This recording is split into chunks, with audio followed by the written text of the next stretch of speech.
Like you've done this a few times. Go for it. Okay. So we're having very productive conversations with a good subset of the House Republican Conference.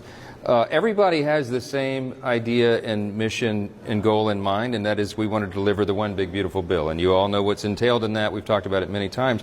This is the procedural step to continue that process. The House and the Senate Republicans are working together as one team. There's a mutual commitment that we're going to find real savings in federal spending, because we have to do that. We have a stewardship obligation to take care of that responsibility because we're on a trajectory that will quite literally bankrupt the country. So in the reconciliation process, we want to ensure and have commitments amongst ourselves that we're going to find a requisite number of savings while also protecting essential programs. We're not going to cut Medicare, Social Security, or Medicaid. Don't believe the lies about that. Anybody who's an eligible beneficiary will be protected in this process. But there are a lot of other savings in fraud, waste, and abuse and all these other areas that we are identifying and will continue to identify. So what the equilibrium point that we're trying to reach, the consensus tonight, is what is the amount of a minimal number of cuts and savings that we can find in the budget that will satisfy everyone to move forward with this nation-shaping piece of legislation. I think this is a very productive conversation. It's a very good one for us to be having. I'm encouraging the dialogue amongst our colleagues as we have been working on this for almost a year, and we're right up here at the fine point.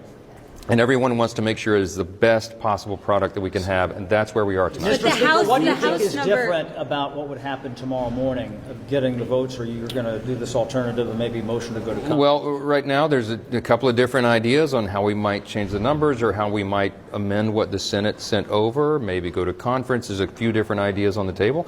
I'm not going to forecast where this all comes out, but I just want to tell you there's a very good, healthy spirit of cooperation and discussion. Everyone is trying to get to the right point that will satisfy every member of this conference. And I encourage that. I'm encouraged by it, and I'm very optimistic that we are going to get this job done. And for all those in the media who doubt us, you continue to doubt us, and we continue to deliver, and we will again. So I'm very optimistic about it. No doubt here. So there's some talk about going to rules, putting something in that says you won't put it to the floor unless it has a requisite number. That's one of the ideas, among others. So, I mean, the Senate does not want you to amend this clearly and does not want to go to conference. So, I mean, what do you see as the leading possibility at this point? Well, I mean, going to conference takes more time, and the calendar is not our friend. We have real deadlines upon us, and lots of reasons to move this along. And we want to project and send a message to the bond markets, to the stock markets, to investors, job creators, and entrepreneurs, and our allies and friends around the world that we are going to get this job done, and the fine-tuning that we're doing right now is part of this process. It will yield a better product in the end. Both of these chambers will work together. We have been very cooperative today. Just most recently in the last several hours, you know, Leader Thune and some of his committee chairs met with some of our members and had a thoughtful dialogue. This is all part of it. So everything is moving along just fine. We have a little bit of room here to work, and we're going to use that. That's right. Can you commit that you guys are going to have a vote on this budget before you go on recess? Well, that's certainly my intention, because I think it's really important for us to do that before we leave, that we have a resolution to this, or a plan to get to that resolution before everybody leaves for the district work period. And you know, Passover is Saturday. I don't have any intention to have us here working this weekend, but if we have to come back next week, then we'll do that. We are going to get the job done. Are the senators, or the Senate leadership on the Republican side, are they receptive to these ideas? They fully understand. I mean, Leader Thune and I talked multiple times today, talked to some of the key leaders over there who are most attuned to this process and have been leading it thus far. They know exactly what we're doing and why and what the conversations are, and they've been very helpful in that regard. So I'm very encouraged. This is not an us versus them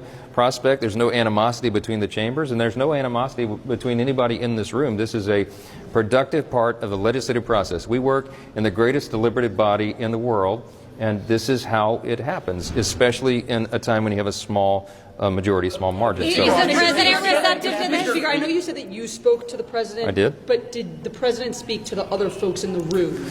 No, there was just too many voices, too many people in the room, so I stepped out and talked with the president. What was his message?